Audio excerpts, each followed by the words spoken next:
Have you ever started a painting session with a clear plan, only for things to take an unexpected turn? Yeah, that's exactly what happened here. So what am I doing? Well, I'm about to put down a color wash as an underpainting and put in a background, as well as laying down some shadows in my main subject, which is a kitty cat, as you've probably noticed. Now, the brush of choice here is an angled flat brush. It's a 1.5 inch that is big enough to really cover some ground here quickly. Now, the colors I'm going to be using for this underpainting are phthalo blue and deep violet, and the reason for that is that these are base colors used for this subject later on. The other color I used is Mars black for the background around the cat. Another tool that I use very often is this spray bottle with water. So here I am going in with the two base colors, phthalo blue and violet. And you'll see really quick here what I did to set myself back a few steps and cause a bunch of frustration.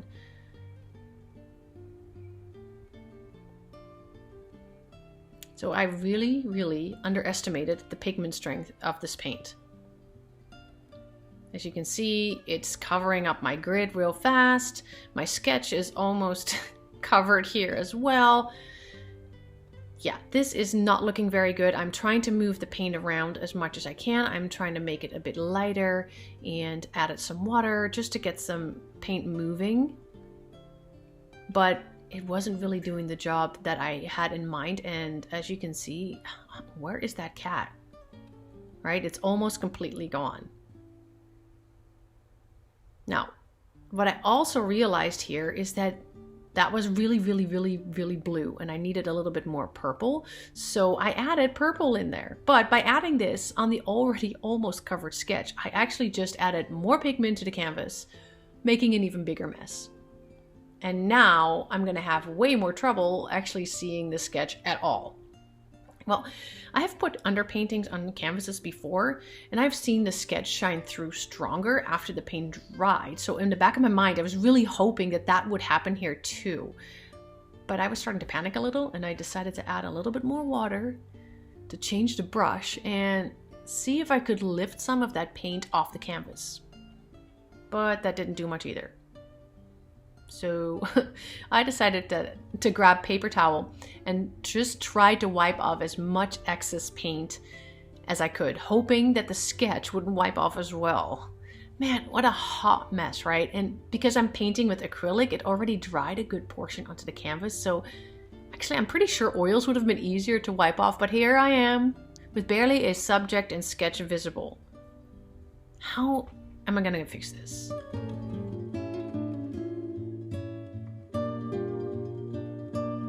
So once the paint dried, I had to try to recover the sketch. So I grabbed a pencil, not with the help of my reference photo, and with what little of the pencil was still coming through, I tried to bring my furry subject back, making sure that the lines were visible but not overpowering.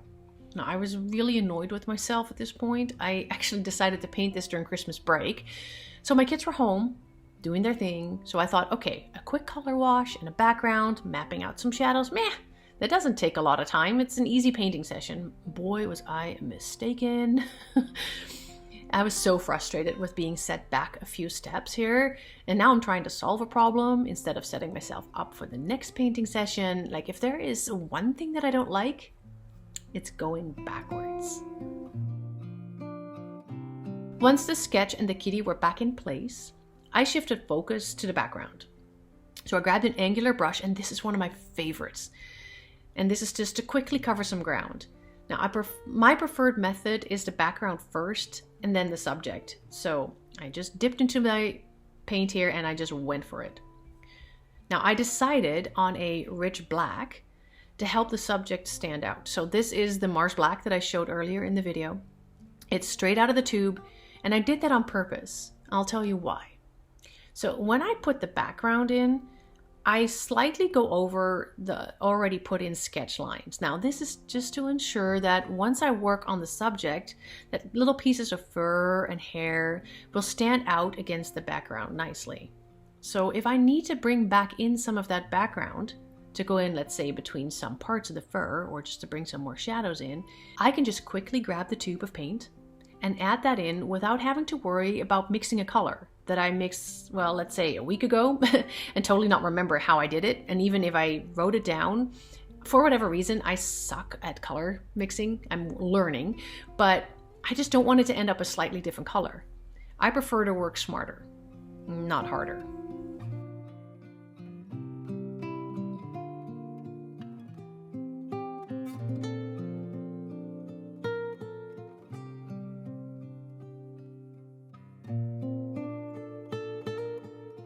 After outlining the subject, I took some time mapping out some of the main shadows. Now this step is important because it will lay the groundwork and some foundation for the overall depth and contrast in the piece.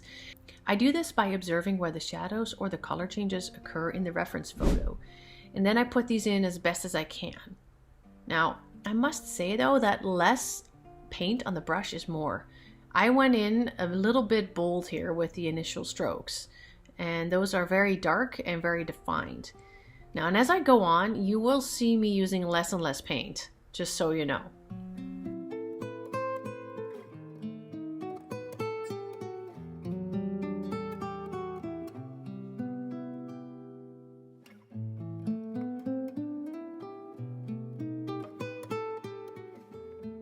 When you do this though, remember that it's just a mapping out of shadows.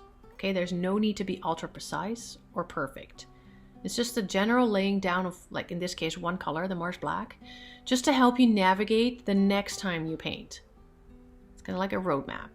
It's going to help you, but it's not the end result, and it's not extremely important to be extremely precise.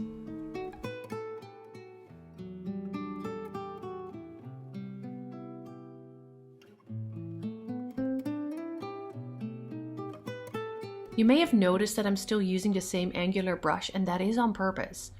I kind of challenged myself here to stick with one brush because I have a tendency to want to jump into the little details. That must be that realistic painting, bug. I don't know, but I always need to resist the urge to grab for my tiny brushes and start working on details. So this painting session had 3 goals. Number 1, put down a color wash for the underpainting, in this case the phthalo blue and the deep violet. Number 2, fill in the background. And number 3, map out the shadows. No more, no less. Now, if you ever struggle feeling overwhelmed with a painting, not knowing even how to start, break it up into pieces like this. Work on those before even worrying or thinking about the next steps. This has helped me tremendously, not feeling like I'm drowning. It helps me to strategically build a painting layer by layer and session by session.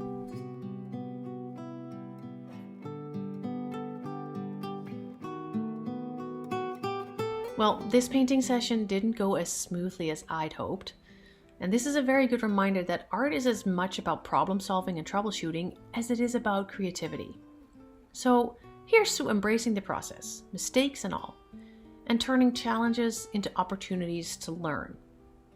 Now, do stay tuned to see this kitty cat come to life in a, well, new for me type color style. Like this girl has a vision and it's starting to come to life, and I'm excited about it.